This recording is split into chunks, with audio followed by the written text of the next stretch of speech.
네, 시작할까요? 네. 감사합니다. 이게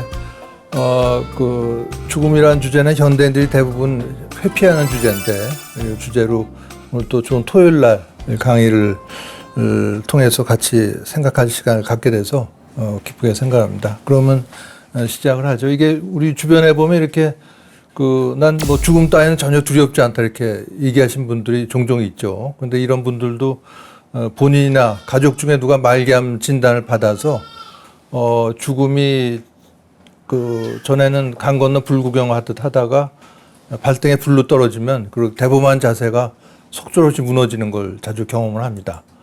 또 이런 얘기하는 분들도 있어요. 뭐 벌써부터 하냐? 나중에 때가 되면 하면 되지. 그건 죽음의 특질을 잘 몰라서 하는 얘기죠. 죽음이라고 하는 게 내가 6개월 뒤에 올 테니까 준비하고 있어라. 이렇게 미리 통보해주면 참 좋을 텐데 그게 아니고 어느 날 갑자기 뒤통수를 때리는 게 죽음이기 때문에 죽음이 닥치면 뭐 준비고 뭐 못하죠. 그냥 정신없이 있다가 경황도 없고 그냥 황망한 죽음을 맞게 됩니다. 미리미리 준비를 하고 있지 않으면. 자, 이게 편인데요. 우리가 태어나서 나중에 수명이 돼서 죽음을 맞이할 때까지 보면은 굉장히 많은 죽음의 원인과 사실은 막 부닥치며 살아가는 거죠. 우리나라 사람 사망 원인 1 내지 4위가 질병이 되겠고 자살 또 사고 돌연사 등등으로 인해서 사실은 매일매일 많은 죽음의 원인과 맞부닥치며 삽니다. 이게 아마 몇 달 전에 이런 재난 문자를 아마 다 받으셨을 텐데요. 한반도 인근에 인공위성 일부 잔해물이 추락할 가능성이 있으니까 조심해라. 그런 내용인데 이거는 퇴근길에 여기 맞아서 갑자기 비명 행사할 수도 있겠다. 이런 걸 나타내 줍니다. 그래서 인도의 불교학자 나가르주나는 이런 얘기를 했는데요. 그대는 죽음의 갖가지 원인들 속에서 살고 있나니 마치 바람 앞에 등불과 같도다. 그러니까 우리의 삶 자체가 매일매일 사실은 풍전등화와 같다. 이런 얘기를 한 바가 있죠. 뭐 실제로 그렇다고 해서 매일매일의 소중한 삶을 죽음에 대한 공포 때문에 잠식당하면서 할 수는 없겠습니다. 그래서 이걸 극복할 수 있는 길이 없겠는가 이걸 알아보는 게 오늘의 목적이다 이렇게 얘기할 수도 있겠는데요. 중요한 거는 죽음의 실체를 파악하는 거죠. 죽음이 소멸하는 건지.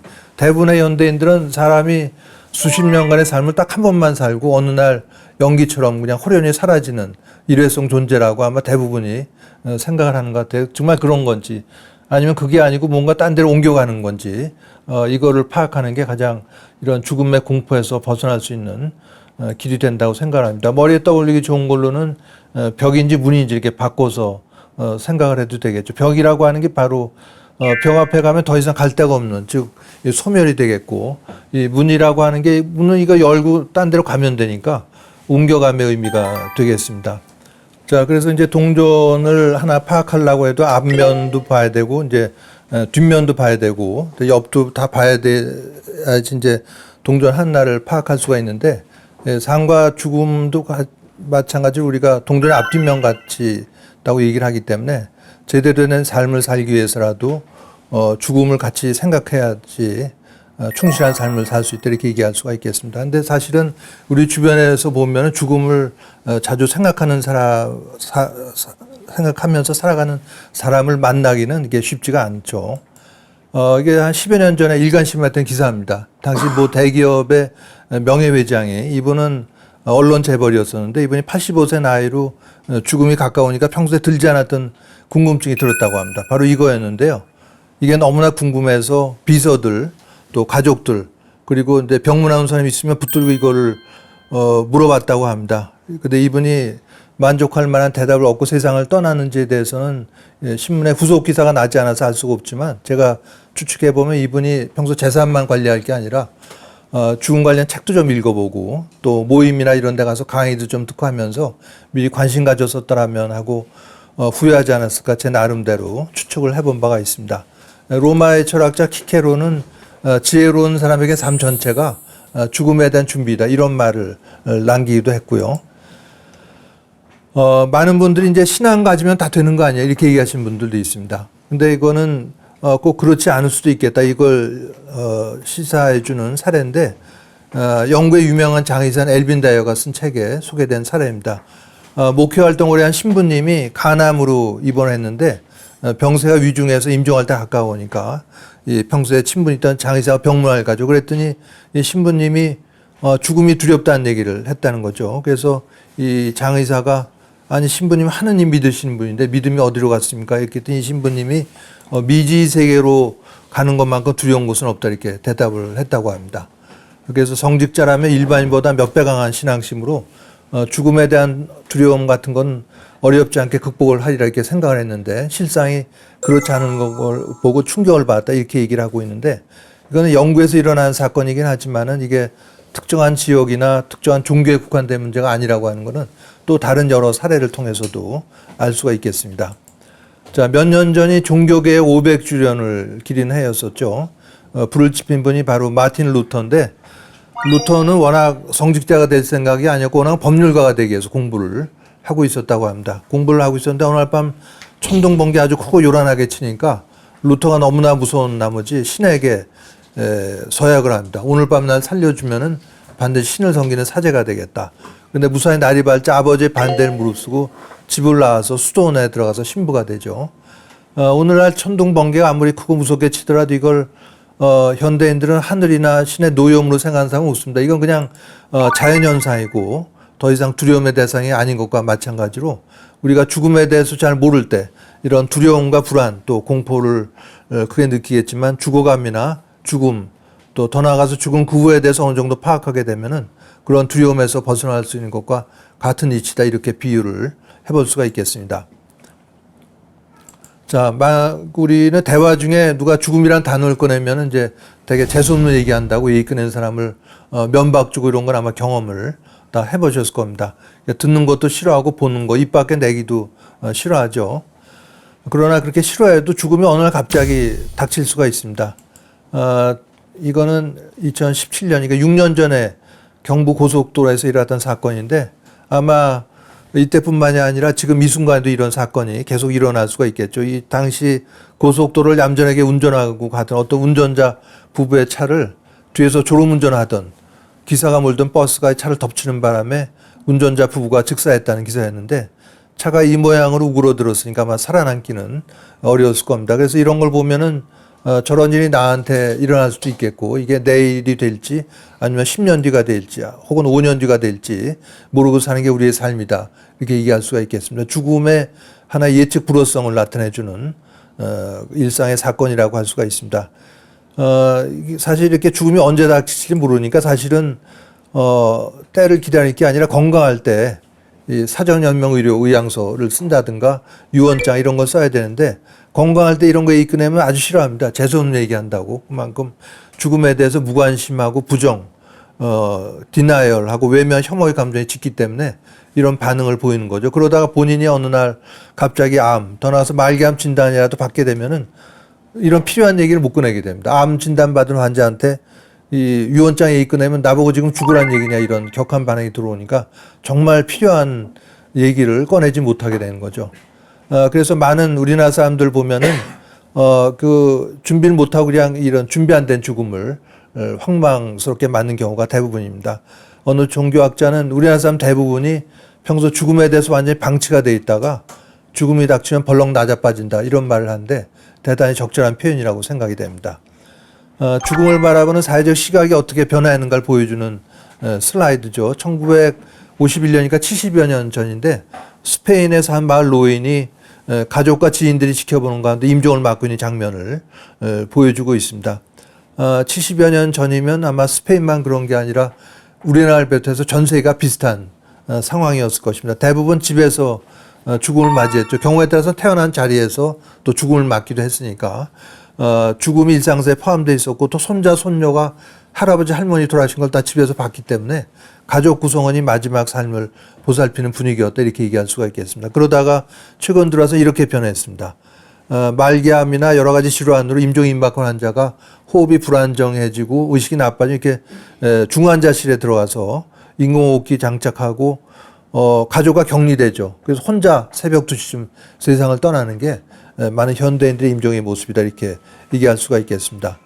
이렇게 된 데는 20세기에 들어오면서 과학이 발달하고 또 생명 연장 의료 기술이 발전하게 되면서 이런 모습으로 변하게 됐다는 건 상당히 역설적이다 이렇게 얘기를 드릴 수가 있겠습니다. 이렇게 사회적 시각이 변화한 것 맞물려서 의료진도 죽음이라고 하는 게 삶을 마무리하는 하나의 과정 이렇게 보면 좋은데 그게 아니고 치료의 실패나 의료의 패배로 보는 경향이 짙어지게 됐죠. 그래서 자기가 담당하는 환자가 어떻게든 죽지 않게 하려고 살 날이 얼마 안 남은 환자에게까지 끝까지 항암 화학요법을 고집한다든가 이런 일들이 아직도 비일비재하다 얘기를 드릴 수가 있겠습니다.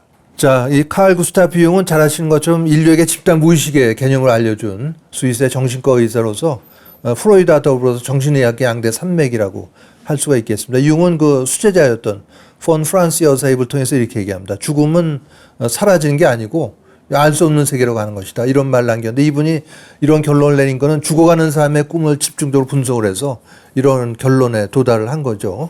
또 융 자신도 생전에 썼던 편지에서 보면 이런 말을 남겼습니다. 죽음의 저편에서 일어나는 일은 말할 수 없이 위대하기 때문에 우리의 상상이나 감정이 제대로 파악하기조차 어렵다. 이런 말을 남기기도 했습니다. 자, 이런 얘기를 의료 현장에서 했던 거는 엘리자베스 큐블러 로스 박사인데요. 로스 박사는 그 스위스에서 태어나서 미국에서 활동했던 정신과 의사입니다. 이분은 특이하게도 어린애들의 임종을 주로 지켜봤습니다. 예를 들어서 백혈병으로 죽어가는 5살짜리 어린이 환자를 보러 갈 때는 이렇게 고치벌레 형태로 된 헝겊 인형을 갖고 다녔고 인형을 뒤집으면은 아름다운 날개가 달린 나비를 별하는 이런 인형을 보여주면서 이런 얘기를 한 거죠. 인간의 육신은 영원 불멸의 자아를 둘러싼 껍질이기 때문에 죽음은 존재하지 않고 다만 다른 차원으로 이동일 뿐이다. 이런 얘기를 하면서 죽어가는 애들을 위로를 했다고 합니다. 자, 이렇게 고치벌레로 표현된 게 바로 인간의 병들고 낡은 육신이 되어 있고 이 아름다운 날개 달린 나비가 바로 육신으로부터 분리되는 무엇인데 이건 뭐 여러 가지로 부를 수가 있겠습니다.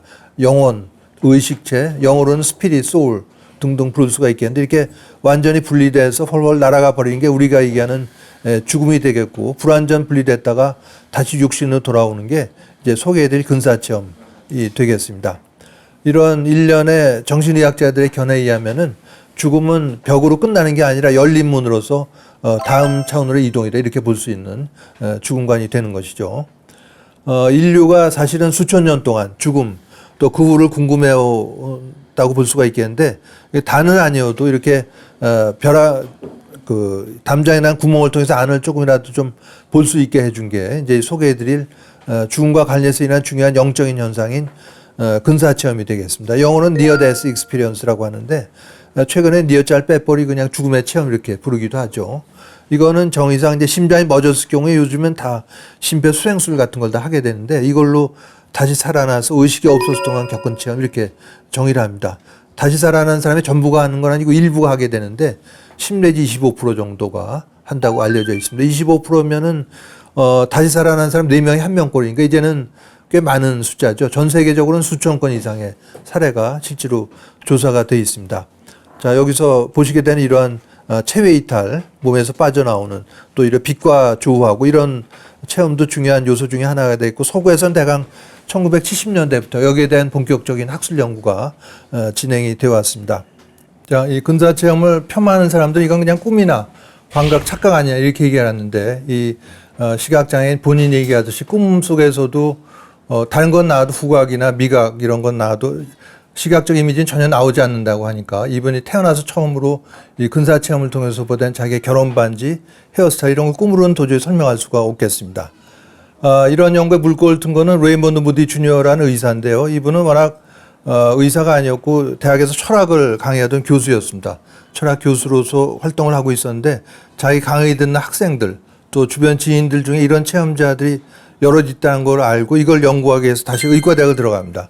훗날 정신과 의사를 하게 되는데 그 과정 중에 이런 체험자들 8년에 걸쳐서 150명 이상을 직접 만나서 일일이 면담해서 낸 책이 1975년에 나온 Life After Life라는 책입니다. 우리나라에서 몇 년 전에 다시 산다는 것은 이렇게 재번역돼서 나왔는데 우리나라에서는 이런 책이 별로 잘 팔리지가 않아서 초판 1세 찍고는 대절판이 되죠. 반면에 미국의 경우는 이 책이 아직도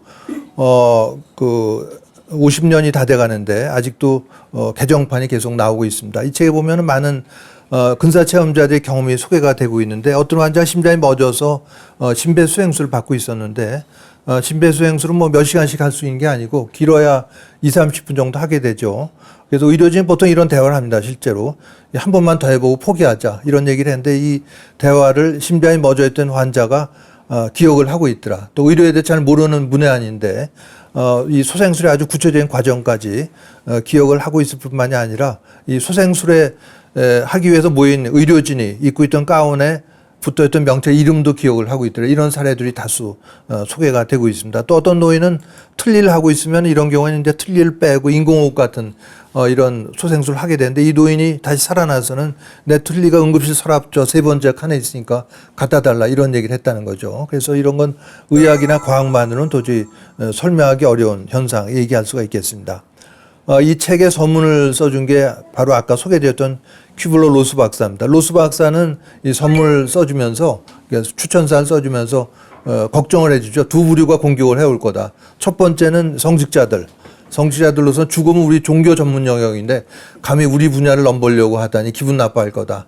두 번째는 의사 과학자들로서는 굉장히 비과학적인 이유로 공격을 해올 거다. 이 의사가 쓴 책에 의사가 서문을 써주면서 의사들로부터 또 공격을 받을 거다 이렇게 걱정을 해주고 있으니까 이것도 상당히 아이러니한 일이다 얘기할 수가 있겠습니다.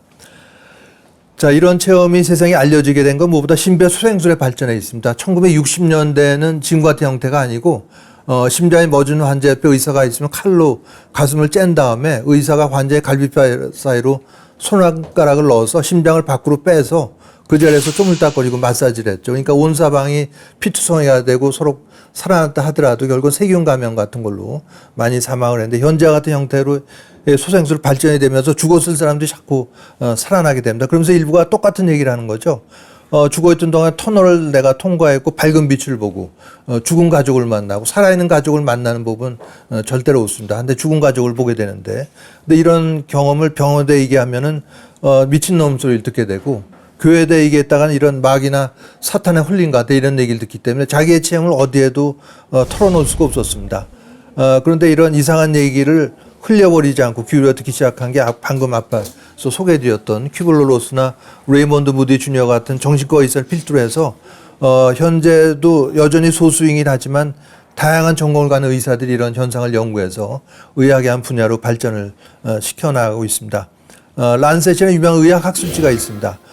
전 세계 107종이 넘는 상위 3위를 차지할 정도로 임팩트 팩터라고 하는 건 우리말로 피인용 지수라고 얘기를 하는데 이건 뭐냐면 이 학술지에 게재된 논문이 전 세계 학자들에서 얼마나 많이 인용되는가를 보여주는 객관적인 지표라고 할 수가 있습니다.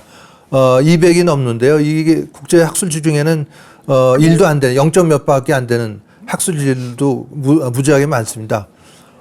잘 아시는 거죠. 요즘에는 전 세계 대학, 유럽, 미국, 대한민국 대학을 1등부터 100등까지 등수를 매겨서 줄을 세우는데 그때 평가하는 기준 중에 하나가 바로 그 대학에서 발표한 이런 논문의 임팩트 팩터 이런 것들이 되겠죠. 또 교수 승진에도 중요하기 때문에 조금이라도 더 높은 데 내려고 아주 혈안이 됩니다.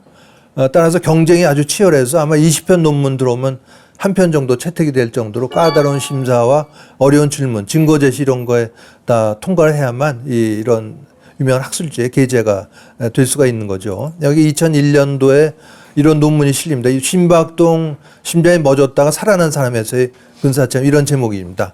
네덜란드 10개 병원이 공동 연구를 했는데 조사를 해봤더니 344명의 심장이 멎었다가 다시 살아난 사람을 찾을 수가 있었는데 그중에 62명인 18%가 이런 체험을 했다고 보고를 하고 있습니다. 10가지로 나눴는데요. 몇 가지만 보면은 체외 이탈하고 밝은 빛과 교신을 하고 세상을 떠난 가족을 만나고 자신의 생을 회고하고 이런 체험들이 다양한 퍼센티지로 소개가 되고 있습니다. 밝은 빛을 보는 건 물론이고 교신, 커뮤니케이션도 한다는 거죠. 이때 밝은 빛이 물어보는 내용이 있는데 그 내용이 살아있을 때 얼마나 돈을 많이 벌고 재물을 쌓았는가 이런 걸 물어보는 법은 절대로 없다고 그러고 살아있을 때 얼마나 남을 배려하고 사랑을 하고 지혜를 쌓아왔는가 이런 걸 물어본다고 이 체험자들은 이구동성으로 얘기를 합니다. 또 자신의 수십 년간의 삶이 파노라마처럼 펼쳐지면서 전부 되돌아보게 된다는 거죠. 이때 특이한 거는 자기가 살아오면서 가해자로 눈물을 피해를 줬을 경우에는 그 피해자의 입장이 다 돼본다는 거죠. 그러니까 평소에 가시돋치는 말을 많이 하고 노을보이심보로 살면서 남을 해코지하고 이런 사람일수록 자기가 가해자가 아니고 피해자가 겪어서 그런 참담한 심정을 본인이 그대로 피해자 입장에서 경험을 해봐야 되기 때문에 괴로운 순간이 될 수가 있겠습니다.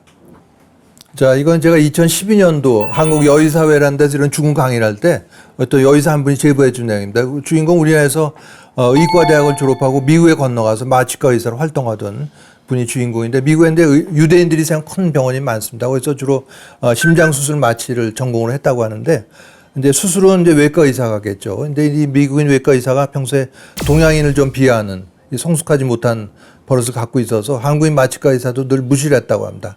그러다 어느 날 이 외과 의사의 심장이 멎는 응급 사태가 발생을 한 거죠. 미국인 의료진이 달려들어서 30분 정도 심폐소생술을 했는데 돌아올 기미가 없으니까 이제 글렀다, 이미 포기하자, 이렇게 끝내려고 했는데 한국인 마취과 의사가 봤더니 자기를 늘 무시하던 사람이긴 했지만 수술 하나는 잘하는 외과 의사라 아깝다는 생각이 들어서 자기가 좀 더 해보겠다. 혼자서 심장 마사지를 자청을 하고 나섭니다. 뭐 이건 한 2, 3분만 해도 땀이 비 오듯 쏟아지는데 혼자서 2, 30분 해서 전체 심폐소생술 시간이 50분이 넘었을 때 극적으로 외과 의사의 심장이 뛰기 시작하면서 살아나게 됩니다. 그때 어떤 일이 있었냐면 이 외과 의사가 체외 이탈을 해서 공중에 붕 떠서 본 거죠. 지금 봤더니 자기 친구들, 미국인 의료진은 거의 성의 없이 흉내만 내고 있는 것처럼 보였다고 합니다. 뭐 실제로 그러지는 않았겠지만 그렇게 본 거죠. 근데 자기가 늘 무시했던 이 한국인 마취과 의사 혼자 땀을 뻘뻘 흘리면서 심폐소생술하는 현장을 누가 얘기해 주지 않아도 본인이 직접 봤기 때문에 다시 살아나서는 날 살린 건 당신이다 하면서 대하는 태도가 180도 바뀌었다. 실제 일어났던 사건을 제보를 해줬습니다. 이 사례를 꼭 소개해드린 건 이게 이런 그 체험을 제일 싫어하고 믿지 않는 의사 본인이 이런 체험을 하고 동료 의사들이 이런 걸 목격했다는데 이 사례의 의미가 있겠습니다. 자, 아까 서양에서 연구 란셋에 소개된 연구를 소개해드렸는데 동양권에서는 대만에서도 이런 연구가 있었습니다. 우리 몸에 두 개의 콩팥이 있죠. 콩팥이 하는 일이 몸에 노폐물을 걸러주는 일을 하게 되는데 콩팥 병이 나면은 노폐물을 걸러주면 또 쌓이게 되니까 죽게 됩니다. 그래서 일주일에 3번 정도 혈액을 맑게 걸러주는 혈액 투석술을 받게 되는데 이걸 받는 환자에서 근사체험이 미친 영향, 이런 제목으로 대만 타이베이에 있는 그 7개 병원에서 700명이 넘는 혈액 투석 환자를 대상으로 연구를 해서 2007년도에 미국 신장병 학회지에 이걸 발표하기도 했습니다. 내용은 뭐 대동소이합니다. 의료진도 이런 현상을 좀 알고 있어야겠다, 이런 내용이었는데 특이한 건 대만의 경우에 이런 근사체험만 연구하는 별도 학술연구재단이 별도로 있다는 걸 알 수가 있었습니다. 또 이런 유명한 학술지에도 근사체험이라고 하는 건 환각이 아닌 실제로서의 자신의 체험이다, 이런 논문들이 꾸준하게 발표가 되고 있습니다. 자, 신경외과는 보통 이게 두개골을 톱으로 썰어서 이 뚜껑을 열고 뇌를 잘라내기도 하는 이런 수술을 하게 되는데, 우리의 뇌라고 하는 건 보통 때 맑고 투명하고 무균 상태를 유지하는 뇌 척수액에 둘러싸여서 사실은 둥둥 떠 있는 상태입니다. 근데 어떤 사고로 이 뇌 척수액이 대장균에 오염이 되면서 신경외과 의사 본인이 치명적인 세균성 뇌막염을 앓게 되죠.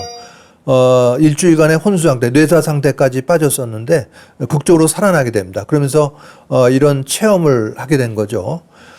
이렇게 알려지지 않은 걸 대하는 바람직한 자세는 바로 이 호의적인 회의론자라 이 자세라고 할 수가 있겠는데, 호의적이다 하는 거는 열려있는 마음을 갖고 있지만은 그렇다고 아무거나 덥석덥석 다 받아들인 건 아니고 끝없이 의심하고 확인하는 작업을 거치는, 이게 호의적인 회의론자의 자세라고 할 수가 있습니다. 그 경험이 풍부한 사람은 처음부터 모든 걸 다 알고 있는 사람이 아니라 그 새로운 경험에 대해서 열려있는 자세를 취하는 게 호의적인 회의론자라고 또 할 수가 있겠고요. 어느 신경과학자는 이런 얘기를 하기도 했는데요. 근사체험이 사실로 밝혀지더라도 나는 끝까지 부정할 것이다, 이런 발언을 한 적도 있는데, 이거는 이런 호의적인 회의론자라고는 아주 거리가 먼 학자라고 할 수 없는 그런 태도라고 할 수가 있겠습니다. 시간 관계에서 여기까지 말씀드리고요. 또 다른 영적인 현상을 알아보기로 하죠. 잘 아시는 그 인류에게 스마트폰을 소개해서 현대인들의 생활 패턴을 바꾼 분이 애플 컴퓨터의 스티브 잡스인데, 스티브 잡스는 췌장암을 오래 앓다가 2011년도에 세상을 떠났습니다. 그 마지막이 전기에 잘 나와 있는데, 병상에 누운 잡스가 아이들하고 아내 로렌을 차례로 오랫동안 바라본 다음에 그들의 어깨 너머로 아무도 없는 허공을 오랫동안 바라본 거죠.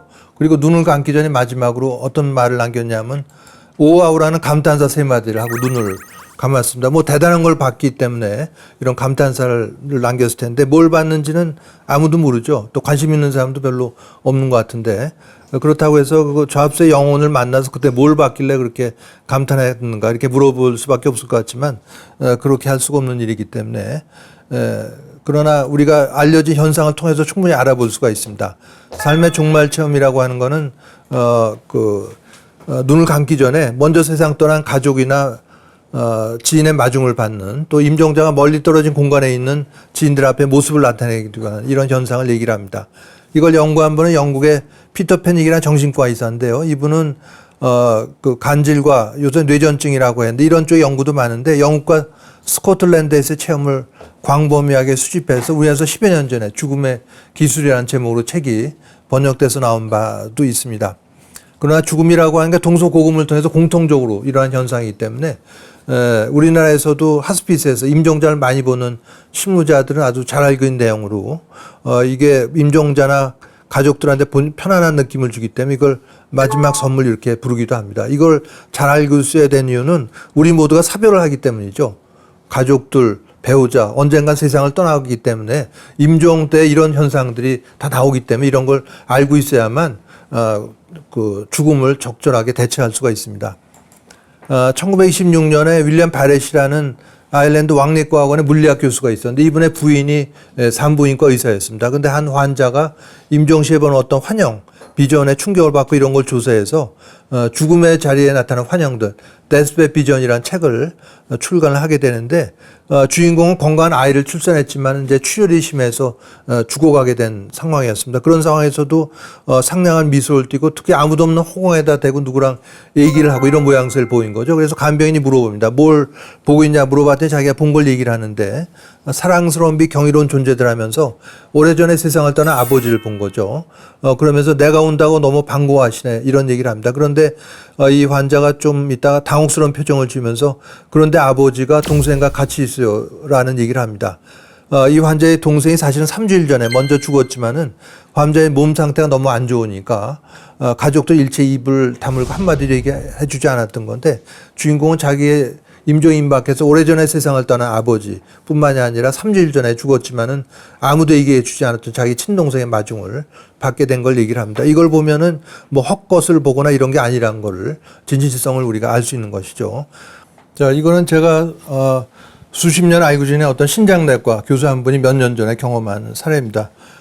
미국으로 2달 정도 단기 연수를 갔는데 이분은 새벽까지 일하는 올빼미 스타일입니다. 새벽 2시 한참 일을 하고 있는데 문 밖에 인기척이 나서 문을 열어봤더니 서울에서 만성 신부전증으로 복막 투석을 받고 있고 또 심장이 나빠서 신부전증으로 고생하던 환자가 서 있었다는 거죠. 그러면서 이제는 다 나아서 더 아프지 않아요. 이런 얘기를 했다고 합니다. 놀랍기도 하고 또 반갑기도 해서 좀 들어오라고 그랬더니 선생님 인사만 하러 오는 거고 누가 기다리기 때문에 가봐야 된다고 그러고 헤어졌다고 합니다.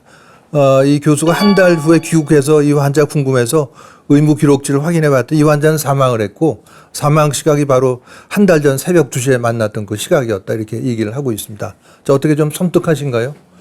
근데 이런 사건은 역사적 기록도 많이 있는데 베트남 전 때 보면 사망한 전사한 군인이 바로 사망 시각에 미국 군인이죠. 미국 고향집 가족들 앞에 모습을 나타냈다라든가 이런 기록들도 많이 있고 우리 주변에도 이거와 똑같거나 유사한 체험들이 많이 있는데 이런 거 함부로 얘기했다가는 머리가 온전치 못한 사람 취급을 받기 때문에 입을 꼭 다물고 있지만 누구 한 사람이 얘기하기 시작하면 이런 체험들이 본물 터져 나온 걸 알 수가 있습니다. 그래서 우리는 육체가 단주하지만 인간이 이거보다 훨씬 더 큰 차원에 걸쳐져 있는 영적인 존재다 하는 걸 알려주는 실제 사례라고 할 수가 있겠습니다.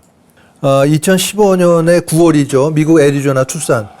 뭐 오래되지도 않았는데 여기 국제적 명망인 학자들이 모여서 이런 선언을 합니다. 의식의 독립선언이라고 할 수가 있겠는데 이 학자들은 과학자들은 모임의 목적도 밝히고 있는데 우리가 죽을 때 무슨 일이 일어나는지 좀 알아보고 이거를 죽을 때가 된 환자가 좀 품에 있는 죽음을 맞이할 수 있도록 우리가 자비롭고 인도적인 돌봄을 적용하고자 합니다. 이걸 알아보는 게 목적이다 이렇게 얘기를 하고 있습니다. 11개의 선언문을 의역을 해서 한 문장을 요약하면 이렇게 되는데요. 우리의 의식은 뇌 같은 특정한 곳이나 특정한 시간에 한정되지 않고 육체의 죽음 뒤에도 계속 존재한다. 이런 얘기를 한 거죠. 이 선언문에 있는 특이한 내용이 뇌에 국한되지 않는 non local, 영구 불멸, immortal consciousness란 얘기가 나옵니다. 이 뇌에 국한되지 않는 비국지성은 바로 양재역학의 개념이기도 하고요. 또 사랑하는 가족이 죽음 뒤에 떠나게 될 여행, 이런 말도 나오는데 이런 뭐 영구 불멸 여행 이런 말은 과학이나 의학의 연구에서는 거의 사용되지 않는 말이어서 신선하기도 했습니다. 이 선언문을 직접 확인하시려면 엑스플로러 학술지 2016년 판에서 직접 보실 수가 있습니다. 뭐 무당이나 뭐 신용수라는 사람이 한 얘기가 아니고 국제적으로 명성있는 과학자들이 모여서 육체가 죽더라도 의식은 계속된다 이런 선언을 한 게 아주 대단한 거죠. 이건 이렇게 비유해 볼 수가 있겠습니다. 과거에 천동설 시대에는 지구를 중심해서 모든 행성이 돈다는 게 천동설이었죠. 그거는 절대 진리라고 했습니다. 엑시옴이라고 하는 거는 구태여 증명할 필요 없는 절대 진리를 엑시옴이라고 했는데 이 시대에 이걸 천동설 부정하면은 붙잡혀 죽임을 당하기도 했죠. 대표적 인물이 이탈리아의 카톨릭 수도사였던 조르다노 브루노입니다. 천동설을 부정하고 환생까지 얘기하면서 종교재판에 넘겨지게 되고 7년간 감옥에 갇혀 있게 됩니다. 그동안의 의견을 철회하라는 회유를 받았지만은 자신의 의견을 굽히지 않고 있다가 1600년 2월 17일 바티칸 광장에서 불에 타 숨지게 되죠. 이런 선언을 했다는 게 바로 이런 사건에 비유해 볼 수 있겠다. 이렇게 얘기를 할 수가 있습니다. 이 선언에 참여한 과학자 보면 미국뿐만이 아니라 유럽, 아시아로부터 온 생물학, 신경과학, 심리학, 정신과학 또 환자 임종의 경험이 많은 임상의사들이 관여했는데 이분들이 이 5가지의 근거 중심의 학문이 바탕이 됐다고 밝히고 있습니다. 요즘 의학의 대세가 바로 근거 중심의 학문인데 첫 번째는 근사점 아까 말씀드렸던, 두 번째가 삶의 종말점 지금 막 말씀드린, 세 번째 사후통신이라고 하는 거는 가족 중에 누가 죽고 나서 뭔가 메시지를 계속 보내는 겁니다. ADC, After Death Communication이라고 얘기를 하는데 미국의 구겐하임이라는 분이 이런 연구를 많이 했는데 대표적인 많이 사용되는 게 나비 또 이 무지개 같은 거죠. 나비가 나타나지 않을 상황에서 가족 중에 누구 죽고 나서 바다 한가운데 있는 배 나비가 갑자기 나타난다든가 또 무지개가 뜰 상황이 아닌데 무지개가 뜬다든가 이런 것들입니다. 요즘 우리나라 사회를 보면은 현관 센서 등의 오작동도 많습니다. 현관 센서 등은 잘 아신 것처럼 현관 문이 열려야 센서 등이 켜지는 건데 문이 열리지도 않았는데 센서 등이 자꾸 켜졌다 꺼졌다 반복을 하는 거죠. 가족 중에 누가 죽고 나서.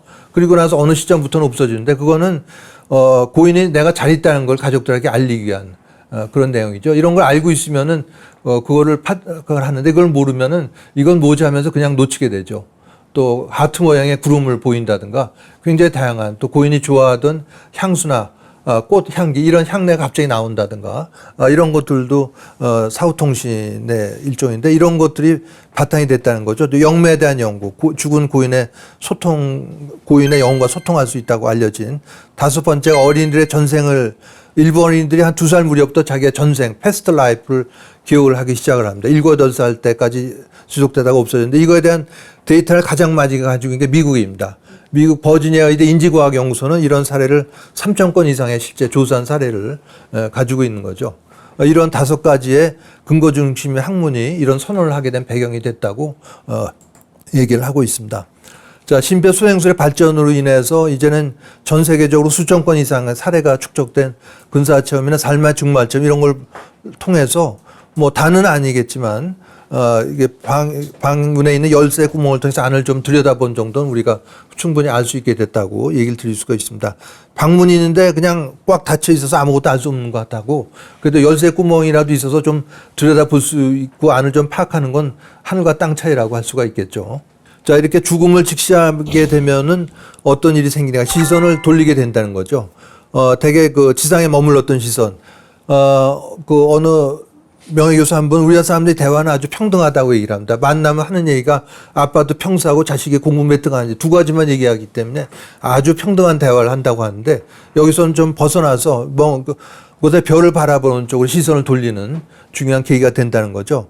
그 사람이 어디서 와서 어디로 가고 살아갈 이유가 무언지 또 어떻게 살아갈 것인지 이런 근원적인 궁금증에 대한 질문을 하게 되는 중요한 계기가 된다 얘기를 합니다.